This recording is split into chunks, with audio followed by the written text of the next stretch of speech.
Hello everybody, the Nameless Narcissist here once again, a simple man diagnosed with NPD, giving you the facts on narcissistic personality disorder and the things that go on in my head. If you like this video, please like, comment, and subscribe, but keep in mind, I am no clinician. I can only speak to my own experiences and the studies that I read. Alright, so, this title is, I wouldn't say misleading, but it has a double meaning to it, because there's two things I want to discuss here. One, narcissists' ability to take accountability for their actions, and how responsible narcissists actually are for their own actions, being that narcissistic personality disorder is a mental illness. If you disagree with that, then you're wrong. It is a literal mental illness. Sorry, I got into like a fight with someone on TikTok about this today. I'm a mess, always. Regardless. But I'm going to touch on the latter subject first, of how responsible is somebody who is mentally ill for their actions? How should they be held accountable? And I've been thinking about this a lot because I honestly don't really fully know the answer. I was talking to a friend of mine the other day, and her boyfriend did something that, trust me, wasn't great.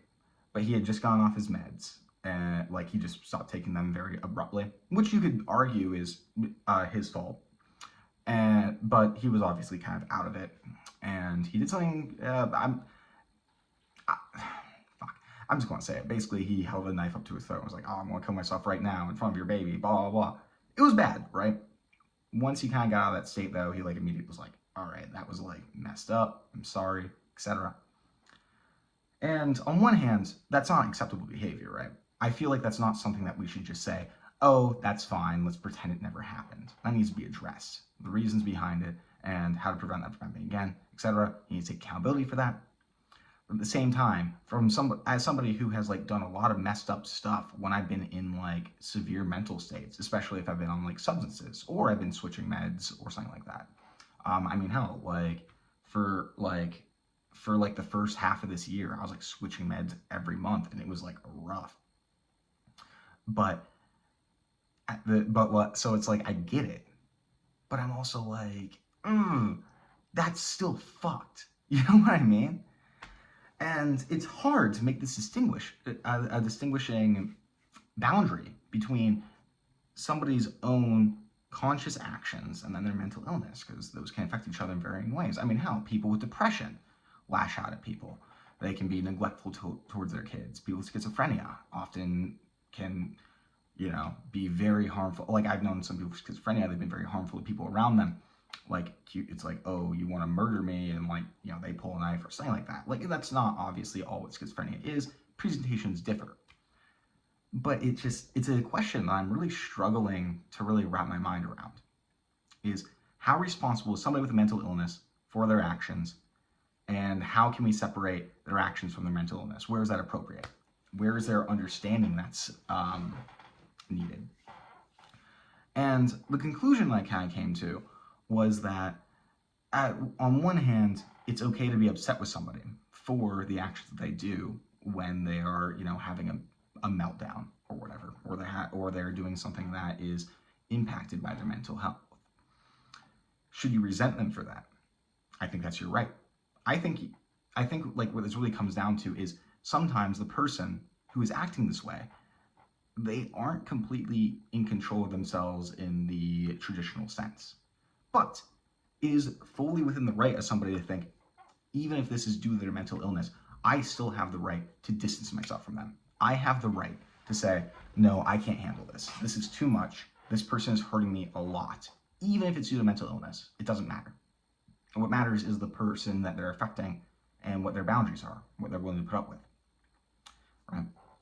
And so I kind of think that, like, while it's that person's responsibility to get help and get better, it's not anybody else's responsibility to hold their hand through it, or even to forgive them. I feel like not forgiving them for those actions is also completely fair.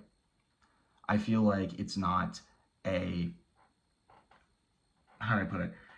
It's, again, this is just a situation that's just so hard to talk about, because I'm like, again, how much can we separate the mental illness from the person and their conscious actions, what they mean to do, what they intend to do?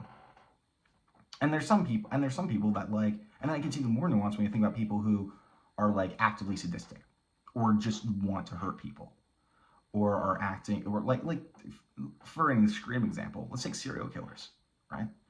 I think a lot of people would agree that somebody that has like a healthy brain wouldn't be just killing people. Is their act of murder a symptom of mental distress, of whatever mental illness they may or may not have? Maybe, right? Maybe not. Maybe it's the fault of like not of intervention not happening fast enough. And also, when I use that extreme example, now I'm like even more like questioning myself, being like, oh my God, where does this? What is free will? What is free will?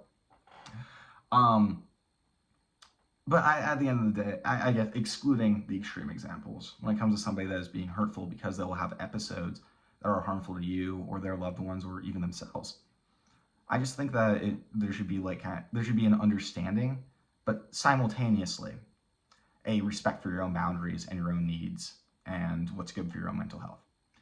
That's kind of the conclusion I've came to about it. It's a really complicated situation. Anyways, the second thing is, can narcissists actually take accountability for their own actions? And this one I find really interesting because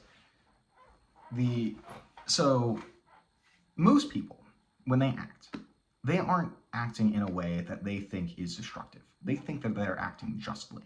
They think that they usually have rationalized it, they have a reason, right? Especially people with personality disorders.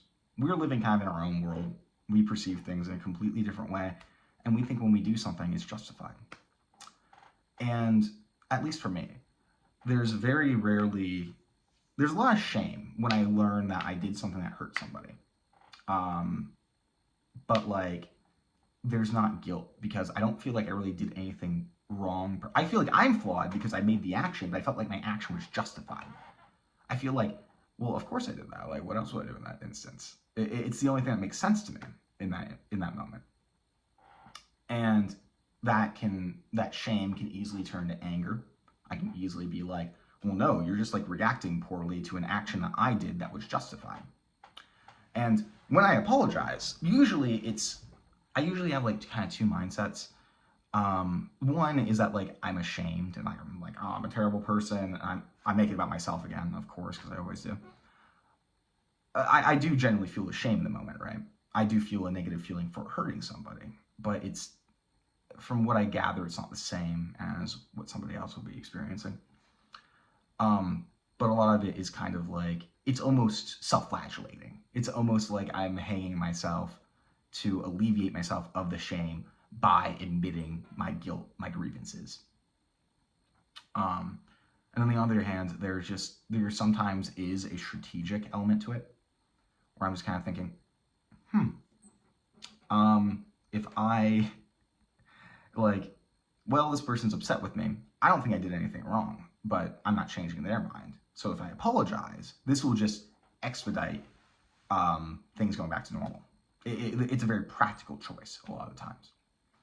And not to say that cognitively, I can even recognize in those moments I did something wrong. But I'm just kind of like, it's just more practical to fight my case. Which also raises a question of, for an apology to mean something, does it have to have genuine remorse behind it? Or is it acceptable if, and this might be a question for you guys, honestly, or for the people that don't have cluster B personality disorders, is that if I apologize to you, and I don't really mean it, but like, I know that like, it's like, I feel like I was justified, but I understand that you're hurt, but I'm kind of like, whatever, like, make them feel better, apologize, etc., etc. Would that be acceptable?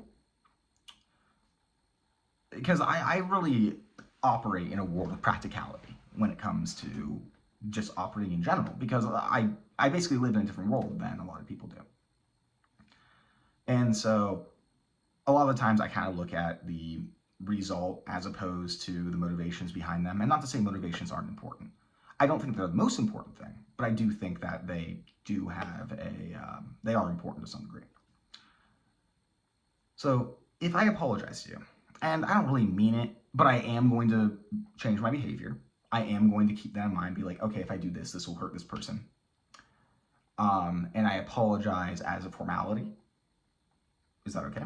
Is the change is a further change. And I feel like that's the issue when it comes to a lot of unaware narcissists, is that they don't change that behavior. They're just doing the formality and then don't change, which in that case, you know, it's nothing. That's just manipulation. Well, a lot of times it's not manipulation.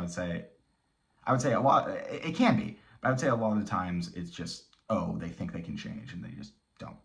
Or I would say it's only manipulation if they don't make an attempt to change. But for me, I at least make the attempt to change. I might fail sometimes, but I do make the attempt. So is that enough? Is it enough to know that there's not really remorse behind it, but there is regret, there might be shame, and there is a willingness to change behavior to prevent the outcome, right? Honestly, in this video, I don't really have much of insight to say. It's more just me posing questions that have kind of bugged me. I may not bug me, but they've been on my mind. Because it doesn't seem like there's like a very straightforward answer. But whatever. I mean, I still do kind of view things through the lens of, oh, what is the end result? But it is what it is, I suppose. Regardless, take your fucking meds, please. Y'all have a good one.